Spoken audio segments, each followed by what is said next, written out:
communications and computer technology and math, incredibly interrelated. You can't have one without the other.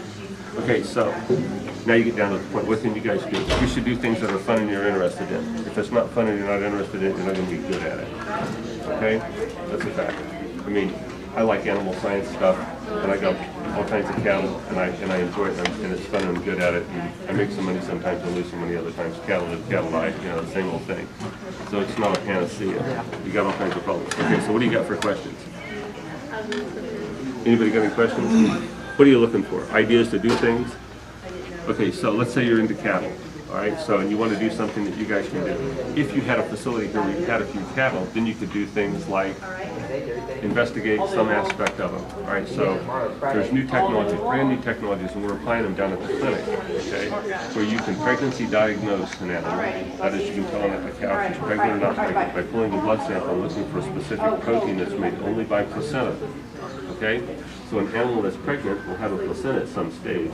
If this protein is always present when a placenta is there, she has to be pregnant or has been very recently. He thinks it's doing something called ureaplasma.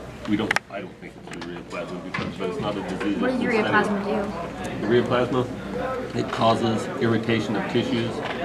This is in the reproductive tract of cows, so it causes a red inflamed blister-like lesions on the sides of the reproductive tract, like vagina and the vulva and like that. Bulls get it in the prepuce and on the penis, same way.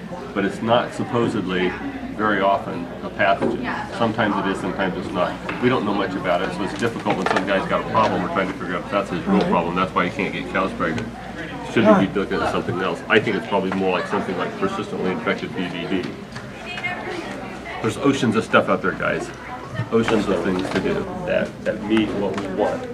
Not what nature has provided us, but what we want. For instance, you'll be able to take white cattle and turn them black. You'll be able to take black cattle and turn them white. You'll be able to take horns off cattle genetically rather than chop them off. You'll be able to incorporate disease resistance into animals, plants. We do it already. Right.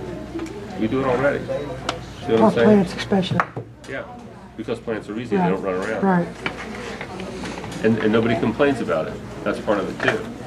You know, if you start doing genetic work on animals and you make these, yeah, especially with people, then people get very concerned about it because those are animals that have feelings, just you know, demonstrate pain reaction, all that kind of stuff. People don't like it. It is the facility, basically in the harbor outside New York, Long Island, and it's where they used to study foreign diseases that were an enormous threat to the domestic cattle industry and livestock industry.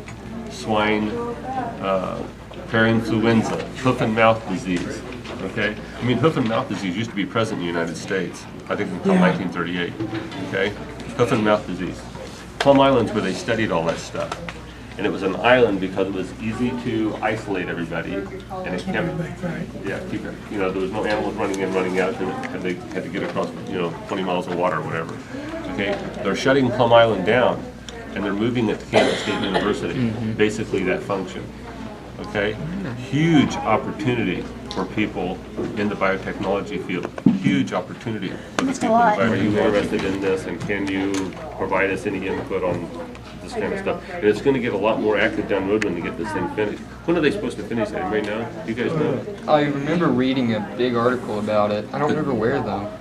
About Plum Island moving to Kansas. They are, yeah. It's a really, and see, a whole lot of states tried to get it. Texas tried real hard to get that. Alabama tried, Georgia tried real hard to get that. The vet schools down there tried real hard. New York wanted to keep it. You know, the University of Cornell wanted to keep it. Texas is awesome. I mean, but Kansas is awesome, so. Yeah, Kansas State University's got a hell of a vet school. Yeah, You know, and this is the center. You know, it's the center of the country. It's a really big deal. Really big deal.